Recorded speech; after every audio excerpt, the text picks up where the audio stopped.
Jarvis Butts, you are the monster in this whole picture. She did deserve love from her parents and everyone who was in her life. She was ignored, she was neglected, and you took complete advantage of that. She wanted someone to love her, and she will never know what that feels like. I pray for the healing of all the victims and the young girls and possibly boys who have come into contact with you. As a community, we should look at this case as a prime example of how much work we have to do when it comes to protecting our children and especially our Black girls. I pray for closure and healing for all those who have been traumatized by you. Hello everyone, it's Queen Beeline back to you with another video. This video is an update within the Ziyah Harris case. Before I begin, I would like to extend my support and condolences to the family and community at this time, in addition to the additional survivors who were affected by the defendant in these cases. According to reports, Jarvis Butts, who is charged in the kidnapping and homicide of 13-year-old Ziyah Harris, was in court on August 4th, 2025 for a hearing on charges in two separate cases. Jarvis Butts has been charged in connection with SAing one of the victims back in 2013. During the hearing, the judge heard about discovery issues related to cell phone data, files in the homicide case, along with arguments regarding motions to squash filed by the defense over first-degree criminal SA conduct charges in the unrelated SA cases. The defense filed two motions to squash the related first-degree criminal SA conduct charges in Butts' other cases, claiming that there was abuse of discretion. The defense stated that one of the witnesses, who was 4 years old at the time of the alleged assault and is now 13, didn't testify that any penetration had occurred, but rather stated he touched her where she pees.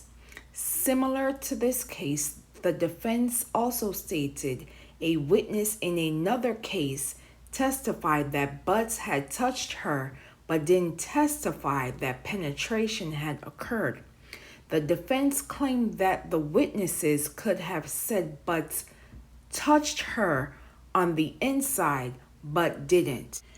Due to this, the defense filed a motion to quash, claiming there was an abuse of discretion in filing first-degree criminal SA conduct charges.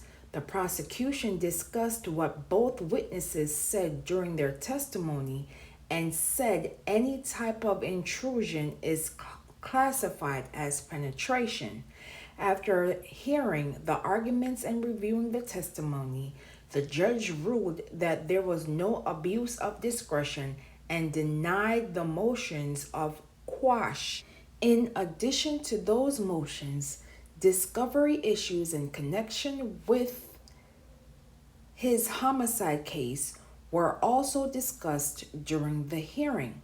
The defense stated that they had been trying to get underlying data from cell phones examined in the case since February and still haven't received it.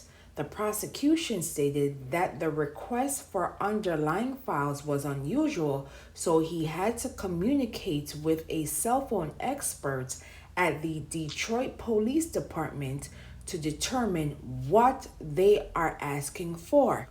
Once that happened, the defense provided a hard drive to put the files on, and the prosecution took it to the Detroit Police Department under the understanding that the detective on the case and the cell phone expert would upload the files. There was a miscommunication between the two, and the two had thought the other uploaded the files, but neither did.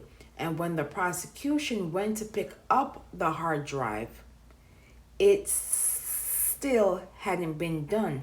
The prosecution explained that the files are taken from a Blu-ray disc and put on a computer and then transferred to the hard drive, and that it was expected to take some time since they needed to get data from around 15 phones.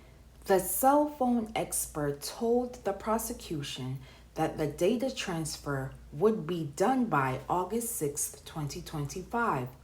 Due to this and an other act of notice filed by the prosecution, the judge set another pre-trial conference date for Tuesday, September 16, 2025, while Jarvis Butt's trial is scheduled to begin in October. These are my thoughts. Again, condolences to Ziyah Harris, because baby, the people around you failed you on so many levels. To the survivors of this monster, it takes courage to do what you're doing, to come forward and stating that this person violated you.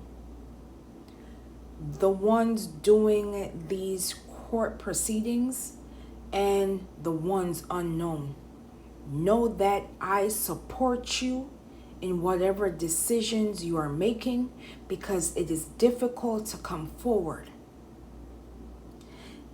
Now, to this monster. This monster has the audacity to try to put in motions to suppress evidence in these cases, trying to undermine the survivors by stating that no penetration occurred. You SOB, you monster, you violated these survivors. You took their trust, you took their innocence, and on top of that, you and your defense have the audacity to try to undermine what occurred to them. This is gaslighting 101. What occurred to these babies should have never happened, because you had no business being around these babies.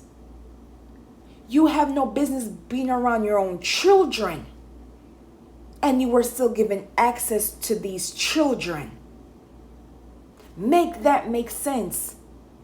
You had no business being around your own children, and you were still given access to your children and other people's children, because once again we have desperate pick-me's who want to feel the warmth of a man, even if it's for 15 minutes. My God, we need to get back into the mentality of shaming.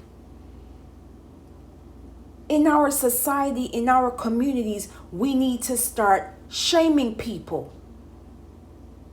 This PDF file had no business being around these children. And now, Ziyah Harris, who was 13 at the time, a baby herself, a baby carrying a baby, both lives are presumably no longer here because they can't find this baby. It is assumed that this baby and her baby is no longer here.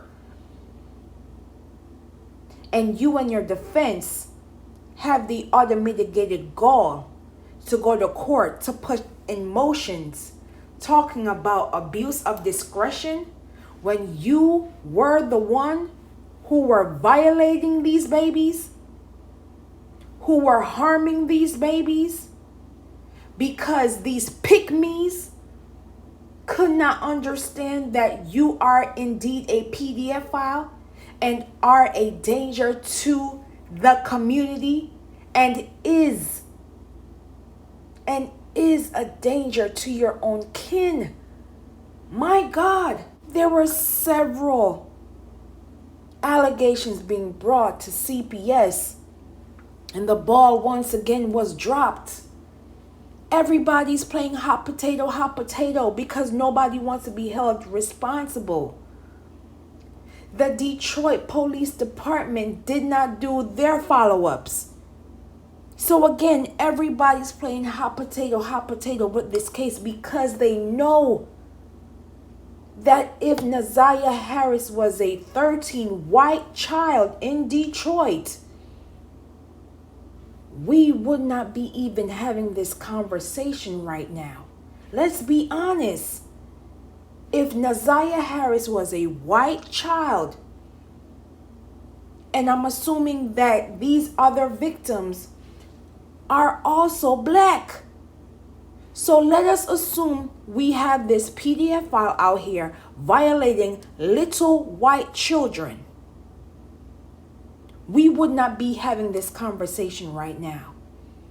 But because these are black children, it's not my business, it's not my problem.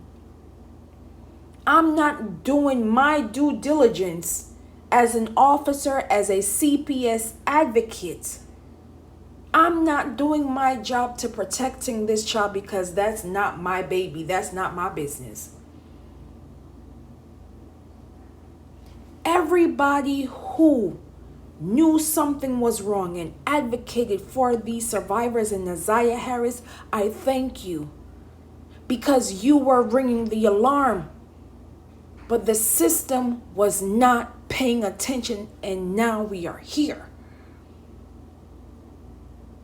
Ziyah Harris deserves the very best, just like any other child. I am sick and tired of having these conversations about not listening to your child. We have got to get away from this mentality of if she's acting different, she's acting grown. No, boo-boo. No, she's acting different because your baby daddy is doing something weird with her. So of course she's gonna act different. Woman to woman, we know when a young child is acting different, something's not adding up. And instead, we are here because the adults in the home and the adults outside the home were not paying attention. And Ziyah Harris and her baby, unfortunately, had to pay the price. Yes, Jarvis Butts is indeed a monster. One of the lowest SOB PDF file indeed. But because the adults are on him and the pick-me's, yes, the pick-me's, you wanted a PDF file inside of you? Now we are here having these difficult conversations. I want every adult who is watching this video to please sit down with your children, sit down with your nieces and nephews, and have these unfortunate, difficult conversations with your babies. Because if we do not address these issues now, our babies will pay the price. And it is up to us as community members to stop and listen to when our children come to us with these serious allegations. According to the Black and Missing Inc. organization, in 2023, an estimated 224 1,706 persons of color were reported missing. Of that group, 162,755 persons were under the age of 18. Yet, missing minority children are grossly underreported in the news. I've said this before, and I will say it again. We have to treat missing persons cases as if it is a criminal case, because every second, every minute, every hour, every day, every week, every month is critical to the return of said missing person. Everyone has a routine. Everyone has places to go and people to see. And if that person is not at their regular location, something must have occurred. And we cannot dismiss it, especially when that missing person is a minor. And it is up to us as the general public to be mindful of the disinformation, misinformation, aka lying, as it does affect the ongoing investigation. We must be mindful because it does impact the ongoing case. I will leave in the comments and description below for organizations and hotlines as it pertains to missing persons, in addition to organizations and hotlines as it pertains to child mistreatment and neglect. And as always, find our people. Protect Black children, known and unknown. Say their names. Say her name, Ziyah Harris. Justice for Ziyah Harris. And as always, please be safe out here. And I will see you in the next video.